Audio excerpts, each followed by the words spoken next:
Fala aí, gurizada, beleza? Olha só, dando sequência aqui à aula de física moderna, tá? Eu vou falar agora da usina termonuclear. Na aula anterior a gente falou sobre fissão nuclear, certo? Então assim, agora a gente vai falar um pouquinho sobre uma usina termonuclear. Quando a gente fala em matrizes energéticas, tá? São lugares de onde a gente pode retirar energia. No Brasil, a matriz energética ela é basicamente hídrica. Mais de 80% da energia elétrica no Brasil é produzida através, né, de usinas hídricas, né, de hidrelétricas, ok? A geração de energia é basicamente o processo de geração de energia elétrica mecânico é o mesmo, tá?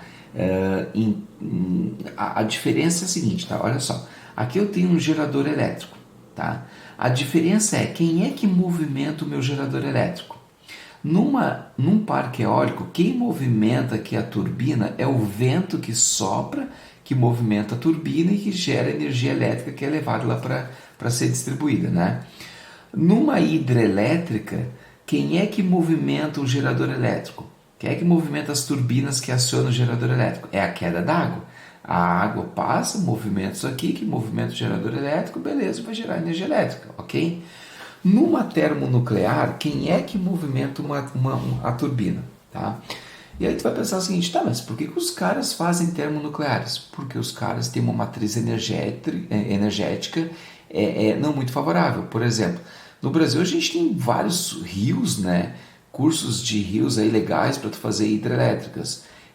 Também tem uma característica de ventos legal para fazer parques eólicos. Mas quando você pega países pequenos, né, bem desenvolvidos, como o próprio Japão, né, ou o próprio continente europeu, você vai ver que eles não dispõem de matrizes energéticas bem generosas. Então muitos acabam usando as usinas termonucleares para gerar energia elétrica. E o processo de geração de energia elétrica através de uma termonuclear é tão idiota, velho, mas é tão eficiente ao mesmo tempo, que acaba sendo usado aí nesses países cuja matriz energética aí não é muito favorável, né? Então, assim, o que acontece? Você tem um reator, né? O que é o reator? O reator é o dispositivo onde você vai ter as varetas de urânio ou de combustível lá para serem desintegradas aos poucos e não numa reação em cadeia descontrolada, tá? Mas eu vou explicar aqui como é que funciona basicamente. Talvez tu vai ver essa imagem na internet, eu tirei ela da internet, porque se eu fosse desenhar ia ficar uma M, para não dizer uma bosta, tá? Enfim, já falei, tá? Mas enfim, o que acontece? Dentro do reator, tá? Você tem dentro do reator todo esse aparato aqui, ó. O que é isso aqui, ó? Em primeiro lugar, aqui, ó, você tem as varetas de combustível. O que é essas varetas de combustível? São as varetas de urânio, tá? Pode-se usar outro combustível? Sim, pode-se usar o plutônio, enfim, pode-se usar outro material, tá? Urânio e não neo, tá? Urânio. Entre essas varetas de urânio, você tem uma coisinha bem interessante aqui, ó, que são barras de grafite, tá? Eu vou te explicar qual é a função dessas barras de grafite, ok? Lembra que na aula anterior eu te falei que num processo lá de fissão nuclear, você tem a reação em cadeia, certo? Num reator, você tem, tá? No reator atômico, você tem reação controlada. Por que tu tem reação controlada? Justamente por causa dessas varetas aqui. O que acontece? Nessas barras de urânio, tá, você começa a desencadear um processo de fissão nuclear. Então imagina que tem nêutrons saindo daqui e vindo para essa barra do lado. Tem nêutrons saindo daqui querendo vir para essa barra do lado. Qual é a função das barras de grafite? Tá? Deixa eu escrever aqui, ó. Grafite. Qual é a função dessas barras de grafite? Se eu deixasse todos os nêutrons que são liberados daqui virem para a barra do lado, eu teria uma reação em cadeia descontrolada. A função dessas barras de grafite é elas absorverem alguns nêutrons que são liberados. Então, tipo assim, vamos supor que essa barra aqui está liberando 100 nêutrons por segundo. Estou supondo, tá? Um número óbvio que irrisório. Está liberando 100 nêutrons por segundo. A função dessa barra é absorver a maioria desses nêutrons para que não se desenvolva uma reação em cadeia descontrolada. Então essas barras de grafite que tem entre as barras de urânio, elas vão absorvendo a maioria dos nêutrons de forma que eu não tenha uma reação em cadeia descontrolada com o meu combustível urânio, que está aqui, ó, tem as barras de urânio, elas estão liberando nêutrons, e as barras de grafite estão absorvendo a maioria dos nêutrons, né, que estão sendo liberados. Envolvido aqui, ó, o que eu tenho? Eu tenho uma campânula e dentro dessa campânula circula uma água, tá? Chamada água pesada. O que acontece? Por que tem que circular essa água? Porque é o seguinte, tá? Da mesma forma que no teu chuveiro a resistência esquenta e a água que circula, que passa pela resistência quente, a água rouba calor e fica quente, né? O que acontece? Nesse processo aqui, essas barras e esse grafite estão ficando muito quente. Essa água que está circulando, né, ela rouba calor do sistema e ela circula. Então essa água aqui, ó, ela fica muito quente e essa água circula, certo? Ó, a água circula aqui, ó, tá? A água quente ela circula aqui. Quando essa água quente circula, ela é pressurizada, nananã, e essa água quente vem e passa por aqui. Agora tu imagina o seguinte, tá? Essa água está muito quente. Aí ela vai passar por dentro de um reservatório que também tem água. Só que essas duas águas não se encontram porque está dentro de uma tubulação. Essa água que ficou aquecida porque entrou em contato com aquele sistema lá que está muito quente, né, devido ao processo de fissão nuclear que está tendo lá. Lembra que eu falei na aula anterior que libera 200 MeV de energia, megaelectrovolts de energia? Pois é, no montante aquilo é muita energia sendo liberada, né, através de todos os processos de fissão que acontecem. Então essa água fica muito quente porque roubou energia daquele sistema ali. Essa água quente pressurizada, ela passa por essa tubulação que fica muito quente. Agora essa outra água em azulzinha aqui, ó, que é uma água de um sistema secundário, ela encosta nessa tubulação que está quente. Essa água fica tão quente, tá, que ela evapora, né? E aí esse vapor de água, tá? Esse vapor de água, ele é pressurizado também e ele vem por essa tubulação. Agora imagine o seguinte, o que tu acha que acontece com esse vapor de água quando ele passa pela turbina? Ele faz o mesmo papel que o vento faz quando passa num gerador eólico. Não é o vento que sopra as pazinhas? Quem é que está soprando, acionando aqui? Ó? Quem é que sopra, quem é que movimenta essa turbina que aciona o gerador elétrico que vai produzir energia elétrica, gerar energia elétrica? É o vapor de água. E esse vapor aqui, ó, ele passa por aqui e quando esse vapor passa, ele aciona esse mecanismo que aciona lá o gerador, gerando energia elétrica. Só que esse vapor de água aqui, ó, o que acontece? Esse vapor de água, ele precisa condensar, ele precisa virar líquido de novo para poder retornar para o sistema e esquentar de novo e virar vapor, é um ciclo fechado, ok?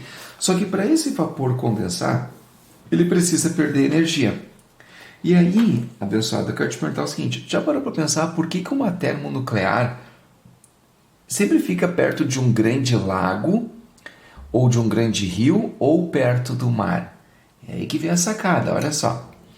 Esse vapor, ele precisa perder energia, ele precisa perder calor para poder condensar e virar água de novo e eu poder ter o processo. E aí que entra a história do mar. Porque o que a termonuclear faz? Tá? O sistema faz. Ele pega a água gelada do mar, a água, né, da temperatura legalzinha lá do mar, ele pega a água do mar, bombeia para cá, traz aqui, ó. Quando o vapor entra em contato com essa tubulação geladinha que está trazendo água do mar, o vapor perde energia e o vapor condensa, virando água novamente. Tá? E quando ele vira água novamente, ó, então o vapor perde energia para essa tubulação que está fria, virando água. Só que essa tubulação aqui, ó, que está trazendo água fria, quando ele rouba calor do vapor, né, para o vapor poder condensar e virar água, esse vapor, essa tubulação aqui, ó, ela fica relativamente quente. Então veja, a água que está vindo friazinha do mar, ela rouba um pouco de calor do vapor, fazendo com que o vapor vire água de novo, só que essa água, ela fica quente. Nada se mistura, isso aqui ó, são canos, né? São tubulações separadas, tubulação separada, ok?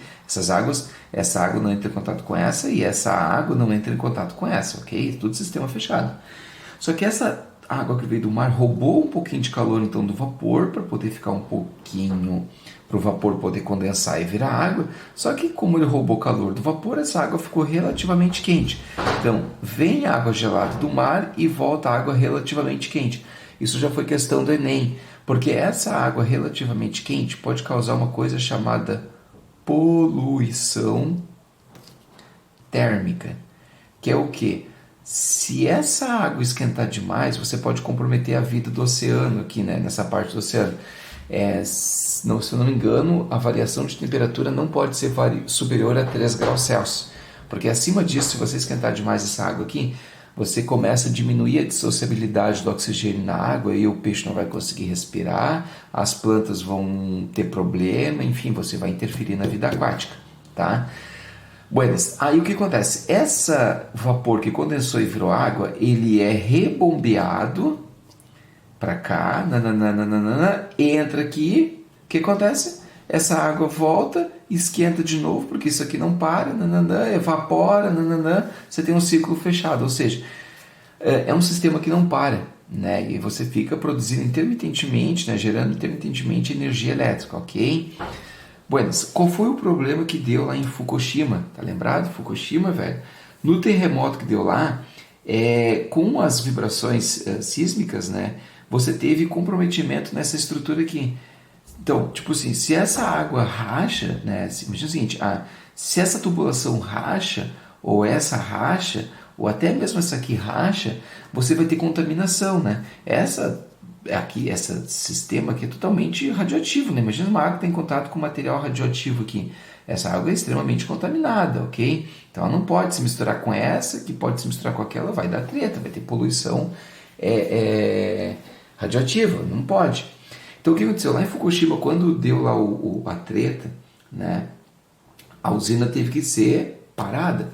Só que assim, você para de circular água aqui, para de circular água aqui, para de circular água aqui. Só que uma vez que o processo de fissão nuclear começou, você não para ele. Tipo assim, vou desligar uma chave, cessei o processo de fissão nuclear. Isso não acontece. Então assim, mesmo que a termonuclear lá foi desligado o sistema, isso aqui, e aí tem um problema grande, porque isso refrigera isso. E isso, quando rouba calor disso, está refrigerando esse sistema.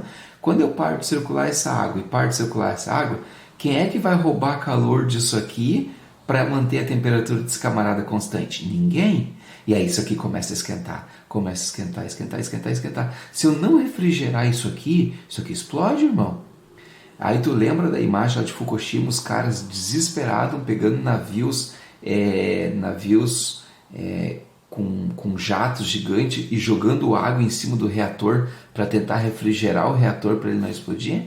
Pois é, velho. Isso aqui é bacana pra caramba porque é o seguinte, para tu ter uma ideia, com 1 grama de urânio, tu produz a mesma energia que 600 litros de diesel ou 1.200 quilogramas de carvão.